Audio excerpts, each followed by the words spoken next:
Bonjour à tous, nous avons encore une fois décidé de vous laisser choisir le thème de l'émission et vous avez été nombreux à nous interroger sur le CBD. Bienvenue dans ce nouvel épisode de Contact vous répond.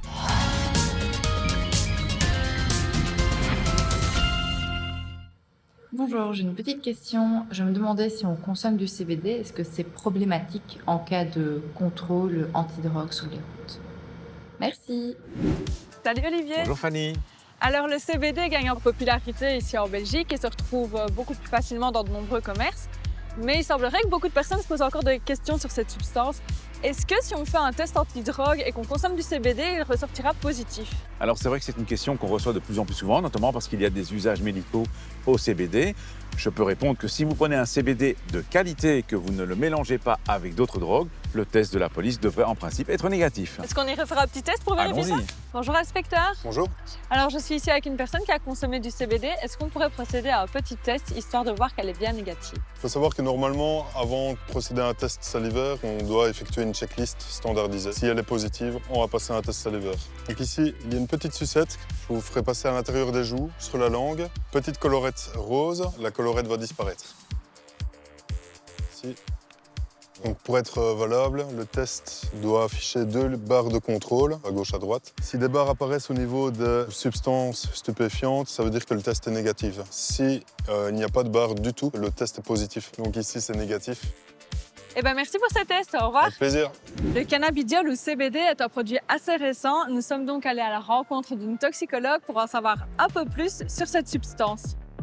Bonjour professeur Charlier. Bonjour. Alors vous êtes toxicologue et chef au service toxicologie clinique ici au CHU de Liège. Est-ce que vous avez déjà été amené à étudier le CBD et ses conséquences? Lorsque nous recevons des prélèvements et des échantillons de CBD, nous y dosons bien entendu le cannabidiol, mais nous recherchons également le THC, donc le tétrahydrocannabinol, le principe actif psychoactif du cannabis. Et ce que nous avons pu constater, c'est que dans plus de la moitié des échantillons de CBD qui sont vendus, il y a du THC en concentration supérieure à 0,2%. Ça veut dire que le produit est illégal et donc que le consommateur va se retrouver avec du tétrahydrocannabinol dans le sang en quantité supérieure au seuil légal. Et quelle est exactement la différence entre le CBD et le THC?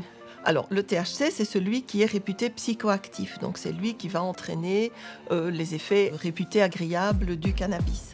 Le CBD, il n'est pas réputé psychoactif. Il agit sur la douleur et il agit également sur le bien-être. Mais chez les personnes qui ne sont pas habituées à consommer du CBD, on se rend compte que certaines vont avoir un développement de tachycardie, des troubles visuels, un petit peu d'anxiété. Au niveau de la conduite automobile, quels vont être les effets du CBD par exemple? Il y a peu d'études contrôlées, en tout cas sur des très petits effectifs de personnes. Dans ces études contrôlées qui testent exclusivement le CBD, on ne voit pas vraiment d'impact sur la conduite automobile. Et donc si vous aviez un conseil à donner à quelqu'un qui envisage de consommer du CBD? De ne pas prendre le volant dans les heures qui suivent avant de savoir comment il va se comporter suite à cette consommation de CBD.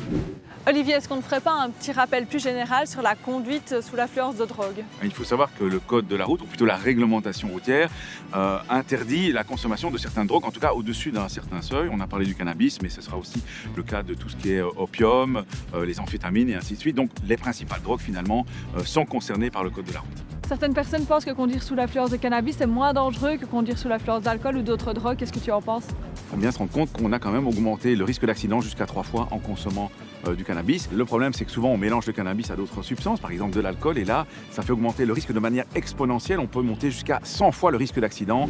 Pour rappel, il y a une tolérance zéro pour la conduite sous influence de drogue en Belgique.